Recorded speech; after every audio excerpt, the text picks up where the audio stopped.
Lucas chapter 4, verse 1 to 13. Mula sa Jordan, bumalik si Jesus na puspos ng Espiritu Santo. Dinala siya ng Espiritu Santo sa ilang sa loob ng 40 araw. At doon, siya'y tinukso ng dyablo.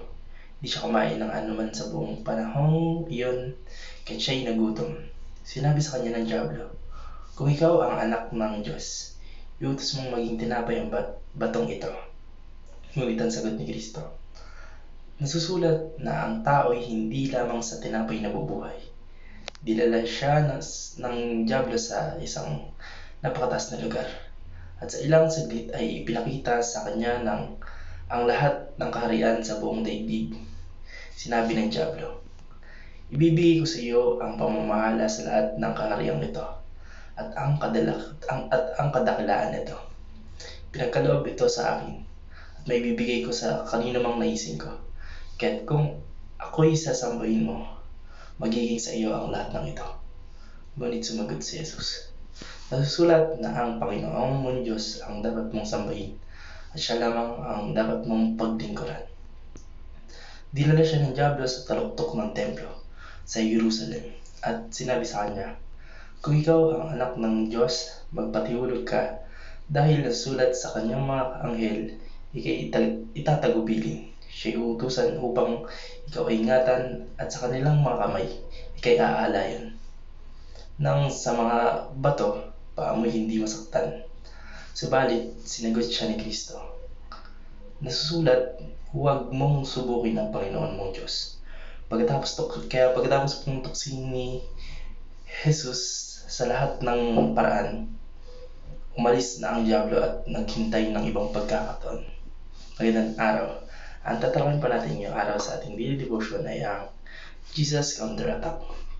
Ang unang pong katuruan na natutulong ko ngayong araw kay Pastor Russell Ocampo na nakasaad sa Deuteronomy chapter 8 verse 3 na man shall not live by bread alone.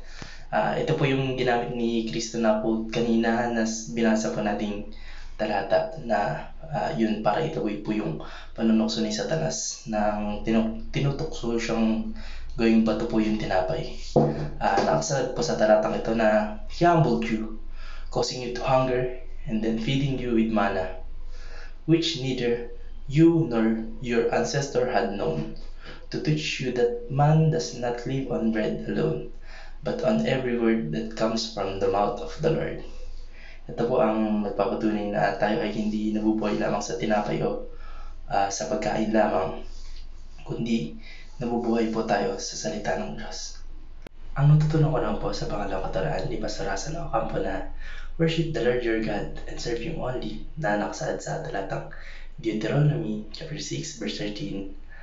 Ito po yung talatang ginamit ni Jesus kay Satanas para tabuin ang kanyang panunuksong gawin siyang hari ng buong mundo.